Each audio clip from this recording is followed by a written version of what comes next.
નમસ્કાર મિત્રો, ફરી સ્વાગત છે તમારું આપણી આ યુટ્યુબ ચેનલ શિક્ષણ મંદિરમાં. મિત્રો, આજે અખિલ ભારતીય રાષ્ટ્રીય શૈક્ષિક મહાસંઘ દ્વારા વિવિધ માંગણીઓ સાથે શિક્ષણ મંત્રી કુબેરભાઈ ડિંડોર સાથે તેમના નિવાસસ્થાને રજૂઆત કરી હતી મિત્રો. તો જેમાં મહત્ત્વના મુદ્દા વિશે ચર્ચા કરવામાં આવી હતી. તો આજે માનનીય મુખ્યમંત્રીશ્રીનો તેમના નિવાસસ્થાન પર અખિલ ભારતીય રાષ્ટ્રીય શૈક્ષણિક મહાસંઘ ગુજરાત દ્વારા અધ્યક્ષ મિતેશભાઈ ભટ્ટ, સંગઠન મંત્રી સરદારસિંહ મચ્છાર, અતિરિક્ત મહામંત્રી પરેશભાઈ પટેલ, કોષાધ્યક્ષ ચિરાગભાઈ પટેલ, એચ.ટાટ સ્વર્ગ મહામંત્રી હરેશભાઈ રાજ્યગુરુ, જીતુભાઈ પ્રજાપતિ, હિરણભાઈ શાહ, ગ્રાન્ટેડ પ્રાથમિક સ્વર્ગ મહામંત્રી જીતેન્દ્રભાઈ બારિયા, ધવલસિંહ સિંધા દ્વારા સંગઠન વતી ભારત માતાનો ફોટો અર્પણ કરી આભાર વ્યક્ત કરવામાં આવ્યો હતો. જેમાં આ અખિલ ભારતીય રાષ્ટ્રીય શૈક્ષણિક મહાસંઘ દ્વારા મુખ્યમંત્રી કુબેરભાઈ ડિંડોર સાથે એક મહત્ત્વની બેઠક કરેલી મિત્રો. તો તેમાં મહત્ત્વના મુદ્દા જોઈએ તો એચ.ટાટ શિડ્યુલ ઝડપથી તારીખ સાથે બહાર પાડવામાં આવે. બીજું કે એચ.ટાટ માટે જિલ્લા ફેરબદલી માટે જિલ્લાની સિનિયોરિટી ગણવામાં આવે. એચ.ટાટ જિલ્લા ફેર માટે અન્ય માધ્યમની જગ્યા પણ બતાવવામાં આવે.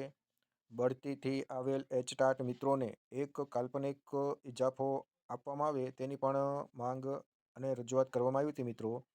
તો સીધી ભરતીથી આવેલ તમામ એચ.ટાટ મિત્રોને સળંગ નોકરીનો લાભ આપવામાં આવે અને સાથોસાથ જિલ્લા ફેરબદલીનું શિડ્યુલ ઝડપથી બહાર પાડવામાં આવે એ બાબતે પણ રજૂઆત કરવામાં આવી હતી મિત્રો. બીજું કે ભવિષ્યમાં આવા પ્રશ્નોના ઉકેલ માટે મંત્રાલયનો દોર, ગ્રાન્ટેડ શાળાઓમાં જૂના શિક્ષકની ભરતી ઝડપથી થાય, ગ્રાન્ટેડ પ્રાથમિક શાળાઓમાં ફાજલનું પણ રક્ષણ મળે, આરટીઈની જોગવાઈ, એચ.ટાટ આચાર્ય 4200 ગ્રેડ પે તેમજ વિવિધ બાબતો પર ચર્ચા કરવામાં આવી હતી મિત્રો. આ ઉપરાંત જોઈએ તો ડાંગ જિલ્લામાં શાળા પસંદ કરેલ શિક્ષકોને જિલ્લા ફેરબદલીના હુકમો જનરેટ કરવાની સૂચના આપવામાં આવે એ બાબતે પણ રજૂઆત કરવામાં આવી હતી. આ ઉપરાંત આપણે જોઈએ તો અરવલ્લી જિલ્લામાં પણ આંતરિક જિલ્લા ફેરબદલીના કેમ્પનું જે આયોજન કરવામાં આવ્યું હતું મિત્રો, તો તેના વિશે પણ થોડીક ચર્ચા કરવામાં આવી હતી. બીજું કે કચ્છ તેમજ અન્ય જિલ્લાઓમાં જે 50% ઉપર શિક્ષકોનું મહેકમ હોવા છતાં આ જિલ્લા ફેરબદલી માંગેલ શિક્ષકોને છૂટા નથી કર્યા ત્યાં સત્વરે છૂટા કરવા માટેની પણ ચર્ચા કરવામાં આવી હતી મિત્રો. તો બીજું એક જોઈએ મહત્ત્વનો મુદ્દો તો ફિક્સ પગારી વિદ્યા સહાયકો હોય કે શિક્ષણ સહાયકોને માંદગીની રજાઓ પણ મળવાપાત્ર થાય એ અનુસંધાને કાર્યવાહી કરવા માટે પણ રાષ્ટ્રીય શૈક્ષણિક મહાસંઘે શિક્ષણ મંત્રી કુબેરભાઈ ડિંડોરને રજૂઆત કરી હતી મિત્રો.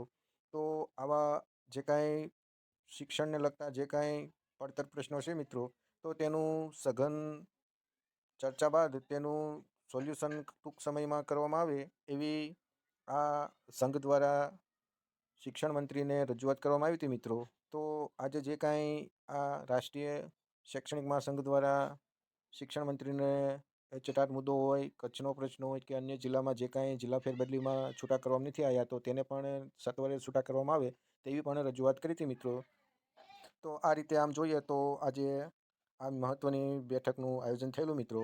તો જે કાંઈ આ એચ.ટાટ આચાર્યનો સોલ્યુશન મિત્રો આવે તો આપણે જાણીએ છીએ કે ક્રમિક ભરતી છે મિત્રો. તો તેના પછી જે કાંઈ ગ્રાન્ટેડમાં શિક્ષકોની જે કાયમી ભરતી થવાની છે મિત્રો, તો તેનો પણ રસ્તો થોડોક ક્લિયર થાય મિત્રો. તો આ દરેક ટાટ મિત્રો માટે સારા ન્યૂઝ છે કે જો આચાર્ય અને જૂના શિક્ષકોનું પડતર પ્રશ્નોનું જો નિકાલ થાય મિત્રો જલ્દી, તો પણ આપણી આ ટાટ ભરતીની જે કાંઈ પ્રોસેસ હોય મિત્રો એ આગળ ચાલે મિત્રો. તો બસ મિત્રો, આજના વિડીયોમાં જે કાંઈ આ માહિતી હતી એ આપને મળે એટલા માટે વિડીયો બનાવ્યો હતો. આશા રાખું કે આપને આ માહિતી સારી લાગી છે. વિડીયો પસંદ પડે તો વિડીયોને લાઇક કરો, શેર કરો અને ટાટ ભરતીને લગતી જે કાંઈ ડેલી અપડેટ હોય મિત્રો એ મેળવવા માટે આ ચેનલને સબસ્ક્રાઈબ કરો. મળીએ નવા વિડીયોમાં નવી માહિતી સાથે. જય હિન્દ, જય ભારત મિત્રો.